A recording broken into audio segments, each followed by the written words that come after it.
ನಮಸ್ಕಾರ ರೈತ ಬಾಂಧವರೇ. ಕೃಷಿ ಮತ್ತು ತೋಟಗಾರಿಕಾ ಒಂದು ಬೆಳೆಗಳಲ್ಲಿ ನಾವು ಯಾವ ರೀತಿ ಬೇರು ಹುಳುಗಳ ನಿರ್ವಹಣೆ ಮಾಡಬಹುದು ಅನ್ನೋದರ ಸಂಪೂರ್ಣ ಮಾಹಿತಿಯನ್ನು ನಾವು ಈ ಒಂದು ಕೃಷಿ ದರ್ಶನ ಕಾರ್ಯಕ್ರಮದಲ್ಲಿ ತಿಳ್ಕೊಳ್ಳೋಣ. ಈ ಒಂದು ಕಾರ್ಯಕ್ರಮಕ್ಕೆ ಆಗಮಿಸಿರುವ ಕೃಷಿ ವಿಜ್ಞಾನಿಗಳಾದಂತಹ ಡಾಕ್ಟರ್ ಕೆ.ವಿ. ಪ್ರಕಾಶ್ ರವರಿಗೆ ಈ ಕಾರ್ಯಕ್ರಮಕ್ಕೆ ಆತ್ಮೀಯವಾದ ಸ್ವಾಗತ ಸರ್. ನಮಸ್ಕಾರ. ತಜ್ಞರೊಂದಿಗೆ ಮಾತನಾಡಲು ಇಚ್ಛಿಸುವ ರೈತ ಬಾಂಧವರು ಕರೆ ಮಾಡಬಹುದಾದಂತಹ ಸಂಖ್ಯೆ 0802354259 ಅಥವಾ 0802354269. ಬೇರು ಹುಳು ಒಂದು ರಾಷ್ಟ್ರೀಯ ಮಟ್ಟದಲ್ಲಿ ಗುರುತಿಸಿದಂತಹ ಒಂದು ಹುಳು ಆಗಿದ್ದು, ಪ್ರಮುಖವಾಗಿ ನಮ್ಮ ರಾಜ್ಯದ ಬೆಳೆಗಳಾದ ನೆಲಗಡಲೆ ಆಗ್ಬೋದು, ಕಬ್ಬು ಆಗಿರ್ಬೋದು, ಅಡಿಕೆ ಆಗಿರ್ಬೋದು, ಇದರಲ್ಲಿ ಇದರ ಹಾವಳಿ ಹೆಚ್ಚು ಅಂತಾನೆ ಹೇಳ್ಬೋದು. ಈ ಪ್ರಸ್ತುತ ಸನ್ನಿವೇಶದಲ್ಲಿ ಈ ಒಂದು ಹಾವಳಿಯನ್ನ ಯಾವ ರೀತಿ ಗುರುತಿಸೋದು, ಯಾವ ರೀತಿ ನಿರ್ವಹಣೆ ಮಾಡಬಹುದು ಅನ್ನೋದರ ಸಂಪೂರ್ಣ ಮಾಹಿತಿಯನ್ನ ನಾವು ತಿಳ್ಕೊಳ್ಳೋಣ ಎಂದು. ಸರ್, ಮೊದಲನೇದಾಗಿ ಈ ಬೇರು ಹುಳುಗಳ ಬಗ್ಗೆ ನೀವು ಸಾಕಷ್ಟು ಸಂಶೋಧನೆಯನ್ನ ಮಾಡಿದೀರಾ. ನಮ್ಮ ರೈತರಿಗೆ ಈ ಬೇರು ಹುಳುಗಳು ಅಂದ್ರೆ ಏನು, ಇದರ ಲಕ್ಷಣಗಳೇನು ಅಂತ ತಿಳಿಸ್ಕೊಡ್ತೀರಾ ಸರ್? ತುಂಬ ಒಳ್ಳೆ ಪ್ರಶ್ನೆ ಕೇಳಿದ್ರಿ. ಮೊದಲನೇದಾಗಿ ಈ ಬೇರು ಹುಳುಗಳು ಅಂದರೆ ಏನನ್ನ ತಿಳ್ಕೊಳ್ಳೋದು ಭಾರಿ ಮುಖ್ಯ. ಯಾವುದೇ ಬೆಳೆ ಆಗಿರ್ಬೋದು, ಅದು ಯಾವುದೇ ಕೀಟ ಮತ್ತು ರೋಗದಿಂದ ಮುಕ್ತವಾಗಿರೋದಿಲ್ಲ. ಈ ಕೀಟಗಳು ಏನು ಮಾಡುತ್ತೆ ಅಂದರೆ, ಕೆಲವು ಎಲೆಗಳನ್ನು ಮತ್ತು ಕೆಲವು ಚಿಗುರನ್ನು, ಕೆಲವು ಕುಡಿಯನ್ನು, ಕೆಲವು ಹೂಗಳನ್ನು ತಿನ್ನುತ್ತೆ, ಕೆಲವು ಕಾಯಿಗಳನ್ನು ತಿನ್ನುತ್ತೆ. ಇನ್ನು ಕೆಲವು ಕೀಟಗಳು ಕಾಂಡವನ್ನು ಕೊರೆದು ಒಳಗಿರತಕ್ಕಂಥ ತಿರುಳನ್ನು ತಿನ್ನುತ್ತೆ. ಆದರೆ ಕೆಲವು ಜಾತಿಯ ಕೀಟಗಳು ಕೇವಲ ಜೀವಂತ ಬೇರುಗಳನ್ನು ಮಾತ್ರ ತಿನ್ನುತ್ತೆ. ಇಂತಹ ಗುಂಪಿಗೆ ಸೇರ್ತಕ್ಕಂತಹ ಕೀಟಗಳನ್ನು ನಾವು ಬೇರುಹುಳುಗಳು ಅಂತ ಹೇಳ್ತೀವಿ. ನಮ್ಮ ಕೀಟ ವರ್ಗದಲ್ಲಿ ನಾವು ಕೀಟಗಳನ್ನು ಅಧ್ಯಯನ ಮಾಡೋದಕ್ಕೋಸ್ಕರ ಅವುಗಳನ್ನು ಅನೇಕ ಜಾತಿಗಳು, ಉಪಜಾತಿಗಳು, ಪಂಗಡಗಳಂತ ಮಾಡ್ಕೊಂಡಿರ್ತೀವಿ, ಅನೇಕ ಪ್ರಭೇದಗಳಂತ ಮಾಡ್ಕೊಂಡಿರ್ತೀವಿ. ಈ ಸ್ಕೆರಾಬಿಡಿ ಅನ್ನತಕ್ಕಂಥ ಒಂದು ಜಾತಿಗೆ ಸೇರ್ತಕ್ಕಂಥ ಕೀಟಗಳು ಈ ಬೇರುಹುಳುವಿನ ಗುಂಪಿಗೆ ಬರುತ್ತೆ. ಇವುಗಳಲ್ಲಿ ವಿಶೇಷ ಏನಪ್ಪಾ ಅಂತಂದ್ರೆ, ಈ ಪ್ರೌಢದುಂಬಿಗಳು ಬೇರನ್ನು ತಿನ್ನೋದಿಲ್ಲ. ಇವು ಕೇವಲ ಎಲೆಗಳು ಮತ್ತು ಹೂಗಳನ್ನು ಮಾತ್ರ ತಿನ್ನುತ್ತೆ. ಆದರೆ ಇವುಗಳ ಮರಿಹುಳುಗಳು ಬೇರನ್ನು ತಿನ್ನುತ್ತೆ. ಇದು ಈ ಬೇರು ಹುಳುಗಳ ಒಂದು ಲಕ್ಷಣ. ಈಗ ಬಹುಶಃ ರೈತ ಬಾಂಧವರು ಈಗ ಅವರ ಜಮೀನನ್ನ ಉಳುಮೆ ಮಾಡಬೇಕಾದ್ರೆ ಸರ್, ಯಾವ್ದಾದ್ರು ಒಂದು ಹುಳುಗಳು ನಾವು ಭೂಮಿಯಲ್ಲಿ ಕಂಡಾಗ ಅದು ಬೇರು ಹುಳು ಆಗಿರುತ್ತಾ, ಅಥವಾ ಆ ಹುಳುಗೂ ಈ ಹುಳುಗೂ ವ್ಯತ್ಯಾಸ ಏನು? ಸಾಮಾನ್ಯವಾಗಿ ಈ ಬೇರು ಹುಳುಗಳ ಪರಿಚಯ ಆಗೋದು ರೈತರಿಗೆ ಯಾವಾಗಪ್ಪ ಅಂತಂದ್ರೆ, ಅವರು ಗೊಬ್ಬರವನ್ನ ಅವರ ಗದ್ದೆಗೆ ಹಾಕಿದಾಗ ಅಥವಾ ಉಳುಮೆ ಮಾಡಬೇಕಾದ್ರೆ ಸಿಗುತ್ತೆ. ನೋಡಿ, ಒಂದು ವಿಷಯ ಏನಪ್ಪ ಅಂತಂದ್ರೆ, ನಮ್ಮ ದೇಶದಲ್ಲಿ ಸುಮಾರು 200 ಜಾತಿಗೆ ಸೇರ್ತಕ್ಕಂಥ 200 ಪ್ರಭೇದಗಳಿಗೆ ಸೇರ್ತಕ್ಕಂಥ ಬೇರು ಹುಳುಗಳಿದೆ. ಆದರೆ ಆ ನಿಟ್ಟಿನಲ್ಲಿ ನೋಡಿದಾಗ ಎಲ್ಲಾ ಬೇರು ಹುಳುಗಳು ನಮಗೆ ಹಾನಿಕಾರಕ ಆಗಿರೋದಿಲ್ಲ. ಕೆಲವು ಮಾತ್ರ ನಮಗೆ ಆರ್ಥಿಕ ನಷ್ಟವನ್ನು ಉಂಟು ಮಾಡತಕ್ಕಂಥ ಬೇರು ಹುಳು ಆಗಿರುತ್ತೆ. ಆದರೆ ಯಾವುದೇ ಒಂದು ಪ್ರದೇಶಕ್ಕೆ ಹೋದಾಗ ಕೇವಲ 1 ಅಥವಾ 2 ಪ್ರಮುಖವಾದ ಬೇರುಹುಳುಗಳು ಮಾತ್ರ ಇರುತ್ತೆ. ಈಗ ಕಬ್ಬಿನ ಬೇರುಹುಳು, ಅಡಿಕೆ ಬೇರುಹುಳು ಅಥವಾ ಶೇಂಗಾ ಬೇರುಹುಳು ಇವೆಲ್ಲ ಪ್ರಮುಖ ವಾಣಿಜ್ಯ ಬೆಳೆಗಳು. ಈ ಪ್ರಮುಖ ವಾಣಿಜ್ಯ ಬೆಳೆಗಳಲ್ಲಿ ಬರ್ತಕ್ಕಂಥ ಬೇರುಹುಳು ಬಗ್ಗೆ ನಾನು ಹೇಳಬೇಕು ಅಂತಂದ್ರೆ, ಈ ಬೇರುಹುಳುಗಳು ನೋಡೋದಕ್ಕೆಲ್ಲ ಒಂದೇ ತರಾನೇ ಇರುತ್ತೆ. ಅದಕ್ಕೋಸ್ಕರ ಇವುಗಳನ್ನ ನಾವು ಇಂಗ್ಲಿಷ್ನಲ್ಲಿ ಸಾಮಾನ್ಯವಾಗಿ ವೈಟ್ ಗ್ರಬ್ಸ್ ಅಂತ ಹೇಳ್ತೀವಿ. ಯಾಕಂದ್ರೆ ಇವು ಮಾಸಲು ಬಣ್ಣ, ಬಿಳಿ ಬಣ್ಣದಲ್ಲಿ ಇರತಕ್ಕಂಥದ್ದು, ಭೂಮಿ ಒಳಗಡೆ ಇದ್ದು ಬೇರನ್ನು ತಿಂತಾ ಇರುತ್ತೆ. ಅದರಿಂದ ವೈಟ್ ಗ್ರಬ್ಸ್ ಅಂತ ಸಾಮಾನ್ಯವಾಗಿ ಹೇಳ್ತೀವಿ. ಅವು ಬೇರನ್ನ ತಿನ್ನೋದ್ರಿಂದ ಅವನ್ನ ರೂಟ್ ಗ್ರಬ್ಸ್ ಅಂತ ಹೇಳ್ತಾರೆ ಅಷ್ಟೇನೆ. ಆದರೆ ರೈತರು ಗೊಂದಲ ಮಾಡಿಕೊಳ್ಳುವಂತಹ ಬೇರುಗಳು ಯಾವುದಪ್ಪ ಅಂತಂದ್ರೆ, ಅವರು ತಿಪ್ಪೆ ಗೊಬ್ಬರದಲ್ಲಿ ಬೆಳೆದು ತಿಪ್ಪೆ ಗೊಬ್ಬರವನ್ನೇ ತಿಂದು ನಂತರ ಪ್ರೌಢಾವಸ್ಥೆಗೆ ಬರುತ್ತೆ ಒಂದು ಹುಳ. ಅದು ಪ್ರೌಢಾವಸ್ಥೆಗೆ ಬಂದ ಮೇಲೆ ಅದರ ತಲೆ ಮೇಲೆ ಒಂದು ಕೊಂಬಿರುತ್ತೆ. ಅದನ್ನ ನಾವು ಇಂಗ್ಲಿಷ್ಲಿ ರೈನೋಸರಸ್ ಬೀಟ್ಲ್ ಅಂತ ಹೇಳ್ತೀವಿ. ಅದು ನಂತರ ಅದು ತೆಂಗಿನ ಸುಳಿಯನ್ನ ಕೊರೆದು ತಿಂತಕ್ಕಂಥ ಹುಳ ಆಗುತ್ತೆ. ಆದರೆ ಅದು ಮರಿ ಹುಳುವಿನ ಹಂತದಲ್ಲಿ ಕೇವಲ ಗೊಬ್ಬರವನ್ನ ಮಾತ್ರ ತಿನ್ನೋದಿಲ್ಲ. ಬೇರು ಹುಳುಗಳು ಕೇವಲ ಜೀವಂತ ಬೇರುಹುಳುಗಳು ಬೇರನ್ನು ಮಾತ್ರ ತಿನ್ನುತ್ತೆ. ಈ ಎರಡು ವ್ಯತ್ಯಾಸವನ್ನ ಅವರು ತಿಳ್ಕೋಬೇಕು. ಆದ್ರೆ ನೋಡಕ್ ಒಂದೇ ತರ ಇರೋದ್ರಿಂದ ಅದನ್ನ ಗುರುತಿಸೋದು ಸ್ವಲ್ಪ ಕಷ್ಟ ಆಗುತ್ತೆ. ಬಹುಶಃ ಈಗ ನಮ್ಮ ರಾಜ್ಯದಲ್ಲಿ ಯಾವ ಪ್ರದೇಶದಲ್ಲಿ ಈ ಒಂದು ಬೇರು ಹುಳುಗಳು ಕಂಡು ಬರುತ್ತೆ, ಹಾಗೆ ನಮ್ಮ ರಾಷ್ಟ್ರದಲ್ಲಿ ಅಂತ ಅನ್ಕೊಂಡಾಗ ಯಾವ ಪ್ರದೇಶದಲ್ಲಿ ಹೆಚ್ಚು ಇದನ್ನ ನಾವು ಕಂಡು ಬರ್ತೀವಿ? ನೋಡಿ, ರಾಷ್ಟ್ರ ಮಟ್ಟದಲ್ಲಿ ಹೇಳಬೇಕು ಅಂತಂದ್ರೆ, ನಮ್ಮ ರಾಷ್ಟ್ರದ ಎಲ್ಲಾ ಭಾಗಗಳು, ಎಲ್ಲಾ ರಾಜ್ಯದಲ್ಲೂ, ಎಲ್ಲಾ ಪ್ರಮುಖ ವಾಣಿಜ್ಯ ಬೆಳೆಗಳಲ್ಲೂ ಮತ್ತೆ ಸಣ್ಣ ಪುಟ್ಟ ಬೆಳೆಗಳು ಸಹ ಬೇರುಹುಳುಗಳ ಹಾವಳಿ ಇದೆ. ಮುಖ್ಯವಾಗಿ ಬೇರುಹುಳುಗಳಿಗೆ ಒಂದು ನಿರ್ದಿಷ್ಟವಾದ ಬೆಳೆ ಅಂತ ಇರೋದಿಲ್ಲ. ಅವು ಯಾವುದೇ ಬೇರು ಸಿಕ್ಕಿದ್ರೂ ಸಹ ಅದು ತಿಂದು ಜೀವನ ಮಾಡುತ್ತೆ. ಆದರೆ ಕೆಲವು ಒಂದು 10-12 ಪ್ರಮುಖವಾದ ಪ್ರಭೇದಗಳನ್ನ ಈ ರಾಷ್ಟ್ರ ಮಟ್ಟದಲ್ಲಿ ಗುರುತಿಸಿದ್ದಾರೆ. ಈಶಾನ್ಯ ರಾಷ್ಟ್ರಗಳಲ್ಲಿ ತರಕಾರಿ ಬೆಳೆಗಳಿಗೆ, ಆಲೂಗೆಡ್ಡೆ ಬೆಳೆಗಳಿಗೆ ತುಂಬಾ ಸಮಸ್ಯೆ ಮಾಡುತ್ತೆ.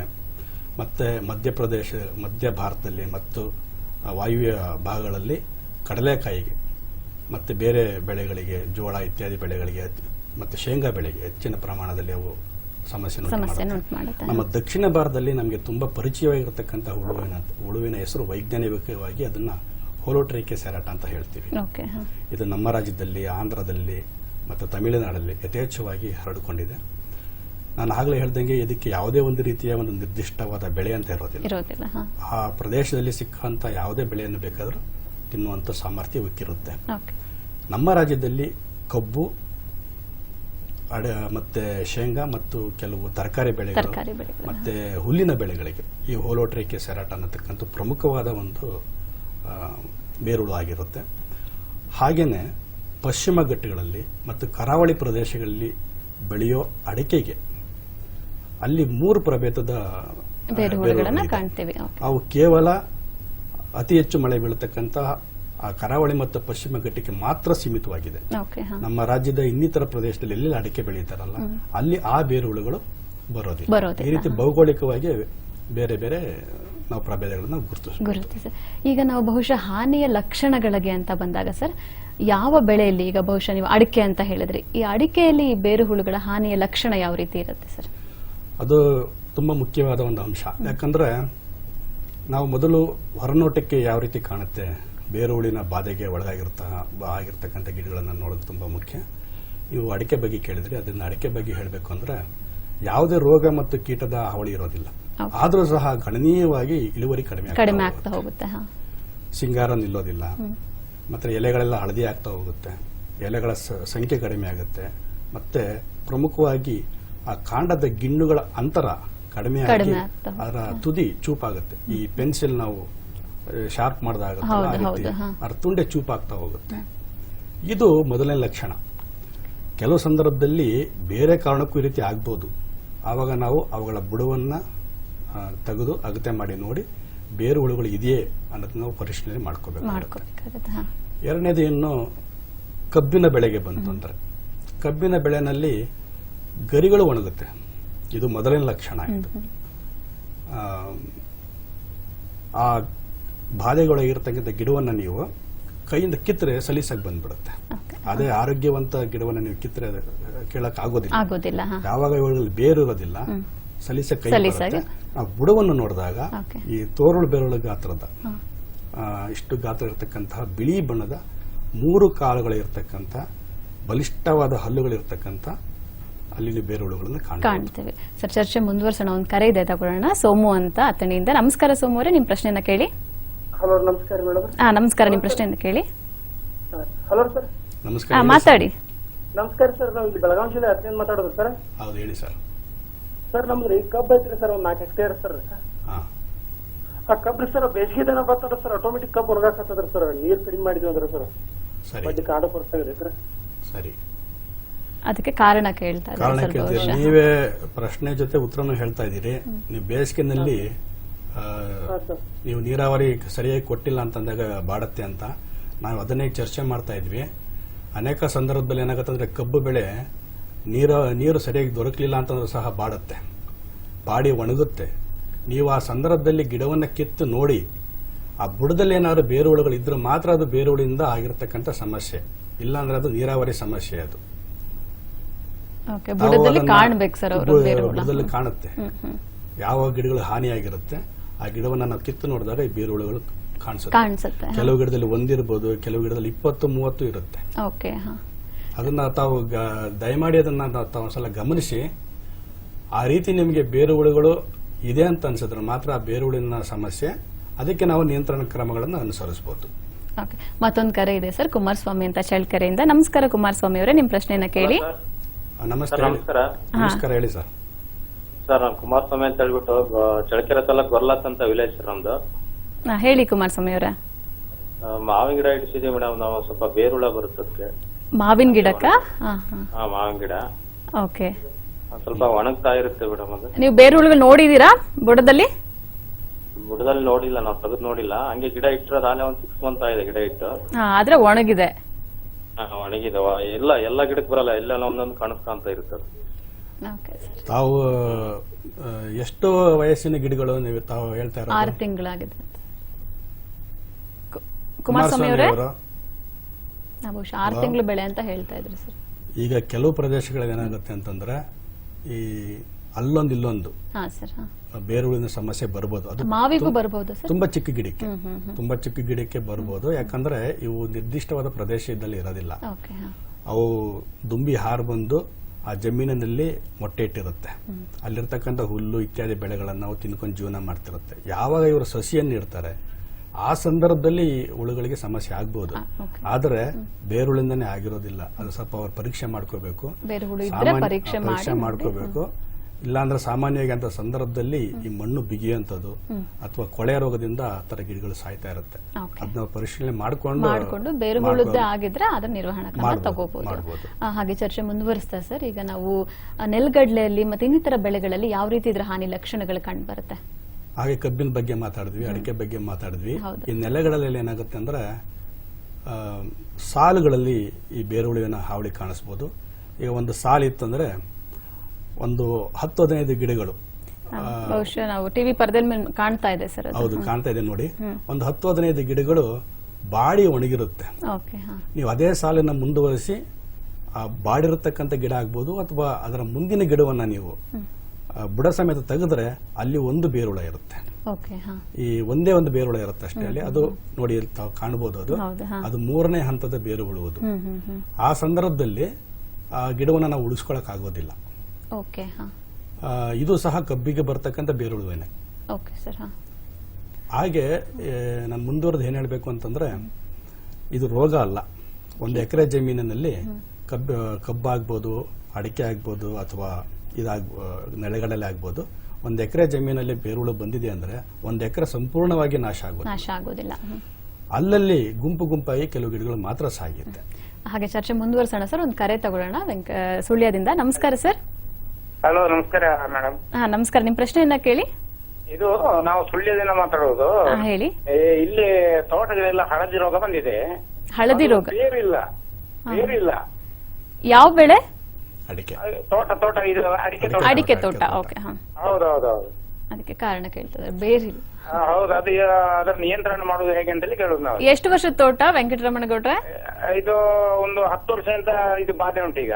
10 ವರ್ಷದಿಂದ ಬಾಧೆ ಇದೆ ಸರ್. ಹೌದೌದೌದು. ಇಳುವರಿ ತೀರಾ ಕಡಿಮೆ ಆಗಿದೆ. ಓಕೆ, ತಜ್ಞರು ಉತ್ತರ ಕೊಡ್ತಾರೆ. ಹೇಳಿ ಸರ್. ತಾವು ನಮಸ್ಕಾರ. ತಾವು ಸುಳ್ಯದಿಂದ ಮಾತಾಡ್ತಾ ಇದ್ದೀರಿ? ಹೌದು ಸರ್. ಸುಳ್ಯದಿಂದ ಅಡಿಕೆ ತೋಟದವರು. ಹೌದೌದು. ನಿಮ್ಮಲ್ಲಿ ಹಳದಿ ರೋಗನೂ ಉಂಟು? ಹೌದು, ಹಳದಿ ರೋಗ. ಹಳದಿ ರೋಗ ಇದ್ದ ಹಳದಿ ರೋಗಕ್ಕೆ ಸದ್ಯದ ಪರಿಸ್ಥಿತಿಯಲ್ಲಿ ಯಾವುದೇ ಒಂದು ರೀತಿ ಪರಿಣಾಮಕಾರಿಯಾಗಿರ್ತಕ್ಕಂತಹ ಚಿಕಿತ್ಸೆ ಇಲ್ಲ. ಅದು ಮೊದಲನೇದು. ಹಳದಿ ರೋಗ ಬಂದಿರತಕ್ಕಂಥದ್ದು ಕೂಡ ಬೇರುಳ ಬರ್ಬೋದು. ಹಾಗೊಂದು ವೇಳೆ ಬೇರುಳ ಬಂದಿದೆ ಅಂದ್ರೆ ಮಾತ್ರ ನಾವು ನಿಯಂತ್ರಣ ಮಾಡ್ಕೋಬಹುದು. ತಾವು ಬೇರು ಇಲ್ಲ ಅಂತ ಹೇಳಿದ್ರಿ, ಅದು ಬೇರುಹುಳದಿಂದನೇ ಬೇರುಹುಳು ನಾಶ ಆಗಿದೆ ನೋಡಬೇಕು. ಎರಡನೇದೇನಪ್ಪ ಅಂದ್ರೆ, ತಾವು ಅದನ್ನು ಹಳದಿ ರೋಗ ಬಂದಿದೆ ಅಂದ್ಬಿಟ್ಟು ಹಾಗೆ ಬಿಟ್ಟುಬಿಟ್ಟಿರ್ತೀರಿ. ಮುಖ್ಯವಾಗಿ ಏನಪ್ಪಾ ಅಂದ್ರೆ ನೀರುಗಾಲುವೆ ಬಸಿಗಾಲುವೆಗಳೇ ಸರಿ ಮಾಡ್ಕೊಂಡಿರೋದಿಲ್ಲ. ಆ ಸಂದರ್ಭದಲ್ಲಿ ಬೇರು ಕೊಳತು ಬಿಟ್ಟು ಬೇರೆಲ್ಲ ನಾಶ ಆಗಿರುತ್ತೆ. ಸೊ ಅದನ್ನ ತಾವು ದಯಮಾಡಿ ಸ್ವಲ್ಪ ಗಮನಿಸಿ. ಈಗ ಇನ್ನೊಂದು ವಿಷಯ ಹೇಳಬೇಕು, ಮುಖ್ಯವಾಗಿ ಹೇಳಬೇಕು ಅಂದ್ರೆ, ಈಗ ಅಡಿಕೆ ತೋಟನೇ ತಗೊಳ್ಳಿ ಅಥವಾ ಕಬ್ಬೆ ತಗೊಳ್ಳಿ. ಈ ಬೇರುಗಳು ಒಬ್ಬರ ಗದ್ದೆಗೂ ಅಥವಾ ತೋಟಕ್ಕೆ ಬಂದಿರುತ್ತೆ, ಪಕ್ಕದ ಬದುದವರು ಬಂದಿರೋದಿಲ್ಲ. ತುಂಬಾ ಲೋಕಲೈಸ್ಡ್, ಅಷ್ಟಕ್ಕೆ ಸೀಮಿತವಾಗಿರುತ್ತೆ. ಅದರಿಂದ ಅವರು ಪರೀಕ್ಷೆ ಮಾಡ್ಕೊಳ್ಳೋದು ತುಂಬಾ ಒಳ್ಳೆಯದು. ಅವ್ರಿಗೆ ಬಂದಿದೆ ಅಂದ್ಮೇಲೆ ನಮಗೆ ಬರಬಹುದು, ಆದ್ರೆ ಅವ್ರಿಗೆ ಬಂದಿಲ್ಲಲ್ಲ ನನಗೂ ಬರಲ್ವಲ್ಲ ಅಂತ ಅನ್ಕೊಳ್ಳೋದು. ಸೊ ಈಗ ಏನಾಗುತ್ತೆ ಅಂದ್ರೆ, ಅಡಿಕೆನಲ್ಲಿ ಬೇರುಳಿನ ಬಾಧೆಯಿಂದ ನಾವು ಹೇಳಿದ ಗುಣಲಕ್ಷಣ ಎಲ್ಲ ಕಾಣುತ್ತೆ. ಹಾಗೇನೆ ಅವರು ನೀರುಗಾಲುವೆ ಅಂತ ಮಾಡಿರ್ತಾರೆ, ಅವು ಬೇರಿನ ಮಟ್ಟಕ್ಕಿಂತ ಮೇಲೆ ಮಾಡಿಬಿಟ್ಟಿದ್ರೆ, ಆಳವಾಗಿಲ್ಲ ಅಂದ್ರೆ, ನೀರು ಸರಾಗವಾಗಿ ಬಸಿದು ಹೋಗ್ಲಿಲ್ಲ ಅಂತಂದಾಗ ಅಲ್ಲಿ ನೀರಿನ ಕಾಲುವೆಗೆ ಸಿಗಾಕೊಳ್ಳುವಂತ ಎಲ್ಲಾ ಬೇರುಗಳು ಕೊಳತೋಗುತ್ತೆ. ಆವಾಗಲೂ ಸಹ ಈ ಬೇರುಳುವಿನಿಂದ ಆಗುವ ಲಕ್ಷಣಗಳನ್ನೇ ಕಾಣಿಸುತ್ತೆ. ಅದರಿಂದ ಅವರು ಬಸಿಗಾಲುವೆ ನೀಟಾಗಿ ಸರಿಯಾಗಿ ಮಾಡ್ಕೋಬೇಕು. ನಂತರ ಬೇರುಳು ಇದೇನದ ಪರೀಕ್ಷೆ ಮಾಡ್ಕೋಬೇಕು. ಹಾಗೆ ಚರ್ಚೆ ಮುಂದುವರಿಸೋಣ ಸರ್. ಮತ್ತೊಂದು ಕರೆ ಇದೆ, ಮಂಜುನಾಥ್ ಅಂತ ಚಳ್ಳಕೆರೆಯಿಂದ. ನಮಸ್ಕಾರ ಮಂಜುನಾಥ್ ಅವರೇ, ನಿಮ್ ಪ್ರಶ್ನೆಯನ್ನ ಕೇಳಿ. ಮೇಡಮ್, ನಮ್ದು ಚಳ್ಳಕೆರೆ, ಚಿತ್ರದುರ್ಗ ಡಿಸ್ಟಿಕ್. ಹೇಳಿ ಸರ್. ಸರ್ ಹತ್ರ ಪ್ರಶ್ನೆ ಕೇಳಬೇಕು. ಕೇಳಿ, ಮಾತಾಡಿ. ನಮಸ್ಕಾರ, ಹೇಳಿ ಸರ್. ಸರ್ ನಮಸ್ತೆ. ಹಲೋ, ಹೇಳಿ ಮಂಜುನಾಥ್ ಅವರೇ, ಕೇಳಿಸ್ತದೆ, ಹೇಳಿ. ಸರ್, ನಮ್ದು ಒಂದು 2.5 ಎಕರೆ ಅಡಿಕೆ ಇದೆ ಸರ್. ಈಗ 5 ವರ್ಷದ ಬೆಳೆ ಹಾಕಿದೆ, 5 ವರ್ಷ ಆಗಿದೆ ಹಾಕಿ. ಸೊ ಈಗ ಏನಾಗಿದೆ ಅಂದ್ರೆ, ಈಗ ಎಲೆ ಎಲ್ಲ ಫುಲ್ ಹಳದಿ ಆಗ್ತಾ ಇದೆ ಸರ್. ಹೇಳಿ ಸರ್. ಎಲೆ ಎಲ್ಲ ಫುಲ್ ಹಳದಿ ಆಗ್ತಾ ಇದೆ, ಗಿಡ ಸ್ವಲ್ಪ ಮಂಚಾಗ್ತಾ ಇದೆ. ಅಂದ್ರೆ ಬುಡದಲ್ಲಿ ದೊಗದ್ ನೋಡಿದ್ರೆ ಬೇರುಳ ಕಾಣಿಸ್ತಾ ಇಲ್ಲ. ಬೇರುಹುಳ ಇಲ್ಲ. ಬೇರುಳ ಇಲ್ಲ. ಈಗ ಆಕ್ಚುಲಿ ಅದು ಮಲ್ನಾಡ್ ಸೈಡ್ ಅಂತ ಹೇಳಿದ್ರಿ, ಬಟ್ ನಮ್ದು ಬಯಲು ಸೀಮೆ ಆಗಿರೋದ್ರಿಂದ ಇಲ್ಲಿನೂ ಆ ರೋಗ ಇರುತ್ತಾ ಅಂತ. ಬಯಲುಸೀಮೆನಲ್ಲಿ ಅಡಿಕೆಗೆ ಒಂದು ವಿಶೇಷವಾದ ಒಂದು ರೋಗ ಬರುತ್ತೆ ಸರ್. ಅದು ನಾವು ಹಿಡಿಮುಂಡಿಗೆ ರೋಗ ಅಂತ ಹೇಳ್ತೀವಿ. ಆ ಹಿಡಿಮುಂಡಿಗೆ ರೋಗದ ಲಕ್ಷಣ ಏನಪ್ಪ ಅಂತಂದ್ರೆ, ಈಗ ನಾನು ಹೇಳಿದ್ನಲ್ಲ, ಅಡಿಕೆಗೆ ಬರ್ತಕ್ಕಂಥದ್ದು ತುದಿಯೆಲ್ಲ ಸಣ್ಣಗಾಗೋದು, ಎಲೆಲ್ಲ ಚಿಕ್ಕದಾಗೋದು ಅಂತ, ಅದೇ ಲಕ್ಷಣ ತೋರಿಸುತ್ತೆ. ಬಟ್ ಅದಕ್ಕಿಂತ ಮುಂದಕ್ಕೆ ಹೊರದು ಅದು ಎಲೆಗಳೆಲ್ಲ ಚಿಕ್ಕದಾಗಿ ಚಿಕ್ಕ ಕಸಬರ್ಲ ತರ ಆಗ್ಬಿಡುತ್ತೆ. ಅದಕ್ಕೆ ಅದನ್ನ ಹಿಡಿಮುಂಡಿಗೆ ರೋಗ ಅಂತ ಹೇಳ್ತೀವಿ. ಮತ್ತೆ ಆ ಗೆಣ್ಣುಗಳೆಲ್ಲ ಸುತ್ತಕೊಂಡು ಬೆಂಡಾಗುತ್ತೆ, ಅದೊಂದು ಇರುತ್ತೆ. ಇದು ಎಲ್ಲಿ ಜಾಸ್ತಿ ಕಾಣಿಸ್ಕೊಳ್ಳುತ್ತೆ ಅಂತಂದ್ರೆ, ಹಿಂದೆ ಎಲ್ಲಿ ನೀರನ್ನ ಹರಿಯೋದು ವ್ಯವಸ್ಥೆ, ನೀರಾವರಿ ಇತ್ತಲ್ಲ, ಈಗೆಲ್ಲ ಡ್ರಿಪ್ ಬಂದಿದೆ, ಚಾನಲ್ ಮಾಡ್ಕೊಂತಾರೆ, ಎಲ್ಲಿ ತೋಟಕ್ಕೆ ಸಂಪೂರ್ಣವಾಗಿ ನೀರನ್ನು ಹರಿಸ್ತಾ ಇದ್ರಲ್ಲ ಅಲ್ಲಿ ಕಾಣಿಸ್ಕೊಂತಾ ಇತ್ತು. ಇದಕ್ಕೂ ಸಹ ನಿರ್ದಿಷ್ಟವಾದ ಕಾರಣ ಗೊತ್ತಿಲ್ಲ. ಮತ್ತೆ ಅದಕ್ಕೆ ನಿಯಂತ್ರಣ ಮಾಡೋದು ಸ್ವಲ್ಪ ಸಮಸ್ಯೆನೆ. ಪ್ರತಿ ವರ್ಷ ಸ್ವಲ್ಪ ಗಿಡಗಳು ಸಾಯುತ್ತೆ. ಮುಖ್ಯವಾಗಿ ತಿಪ್ಪೆ ಗೊಬ್ಬರ, ಹಸಿರೆಲೆ ಗೊಬ್ಬರ ಮತ್ತೆ ಲಘು ಪೋಷಕಾಂಶನ ಕೊಡೋದ್ರಿಂದ ಇದನ್ನ ನಿಯಂತ್ರಣ ಮಾಡ್ಕೋಬಹುದು. ಈಗ ಚಳ್ಳಕೆರೆಯಿಂದ ಅವರು ಹೇಳ್ತಾ ಇದ್ರು, ಎಲೆಗಳ ಹಳದಿ ಆಗ್ತಾ ಇದೆ, ಬುಡ ತೆಗೆದ್ರೆ ಹುಳ ಇಲ್ಲ ಅಂತ. ಬುಡ ತೆಗೆದು 1-2-3 ಗಿಡ ತೆಗೆದು ನೋಡಿದಷ್ಟೇ ಆಗೋದಿಲ್ಲ. ನೀವು ಇನ್ನೊಂದು 10-15 ಗಿಡಗಳು ಜಾಸ್ತಿ ನೋಡ್ಬೇಕು.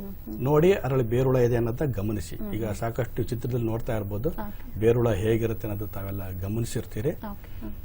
ಇನ್ನೊಂದು ವಿಷಯನ ಹೇಳತ್ತಂದ್ರೆ, ಈಗ ದಾವಣಗೆರೆ ಆ ಪ್ರದೇಶದಲ್ಲಿ ಕೆಲವು ಅಡಿಕೆ ತೋಟಗಳನ್ನು ಭೇಟಿ ಮಾಡಿದ್ದೀವಿ. ಅಲ್ಲಿ ಬೇರುಳುಗಳು ಕಾಣ್ತಾ ಇದೆ. ಈ ಓಲೋಟ್ರೈಕೆ ಸೆರಾಟಾ ಜಾತಿಗೆ ಸೇರ್ತಕ್ಕ ಆ ಪ್ರಭೇದದ ಬೇರುಳುಗಳು ಕಾಣಿಸ್ಕೊಳ್ತಾ ಇದೆ. ಸಾಮಾನ್ಯವಾಗಿ ಓಲೋಟ್ರೈಕೆ ಸೆರಾಟಾ ಪ್ರಭೇದ ಅಡಿಕೆಗೆ ನಾವು ಕಾಣಿಸ್ಕೊಳ್ಳೋದಿಲ್ಲ. ಆ ಪ್ರದೇಶ ಹಿಂದೆ ಸಾಕಷ್ಟು ಕಬ್ಬು ಬೆಳೀತಿದ್ದ ಪ್ರದೇಶ.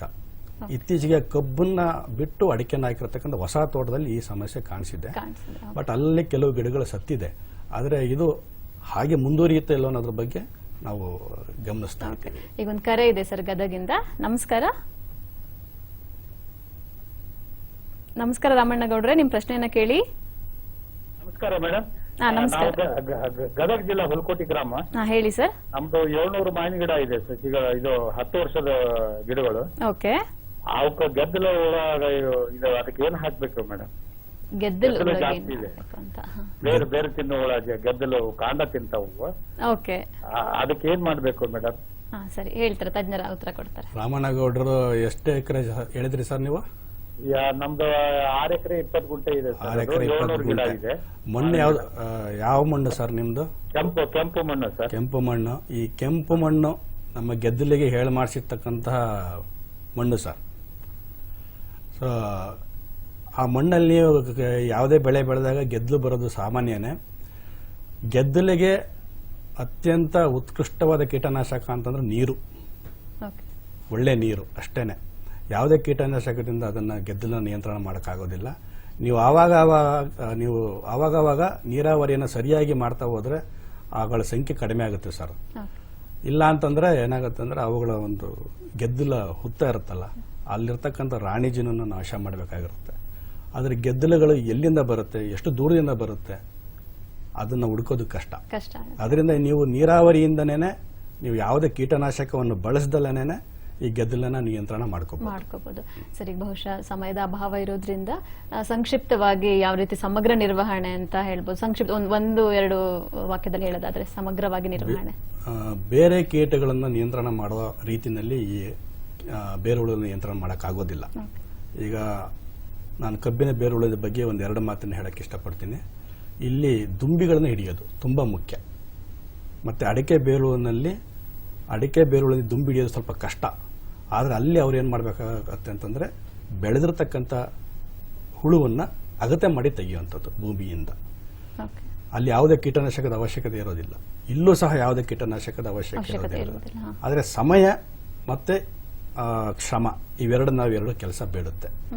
ಇದನ್ನ ಅವ್ರು ಮಾಡ್ಕೊಂತಂದ್ರೆ ಇದನ್ನ ಯಶಸ್ವಿಯಾಗಿ ನಿಯಂತ್ರಣ ಮಾಡಬಹುದು. ಓಕೆ ಸರ್, ಸಾಕಷ್ಟು ಮಾಹಿತಿಯನ್ನು ರೈತರಿಗೆ ತಿಳಿಸ್ಕೊಟ್ಟಿದ್ರೆ. ಅದೇ ರೀತಿ ಕಾರ್ಯಕ್ರಮ ನಂತರ ನಿಮ್ಮ ವಿಳಾಸವನ್ನು ಕೊಟ್ಟಿರ್ತಾರೆ. ಸೊ ರೈತರು ಬಾಂಧವರು ನಿಮಗೆ ಕರೆ ಮಾಡಿ ಮಾಹಿತಿ ಪಡ್ಕೋಬಹುದು. ಧನ್ಯವಾದಗಳು.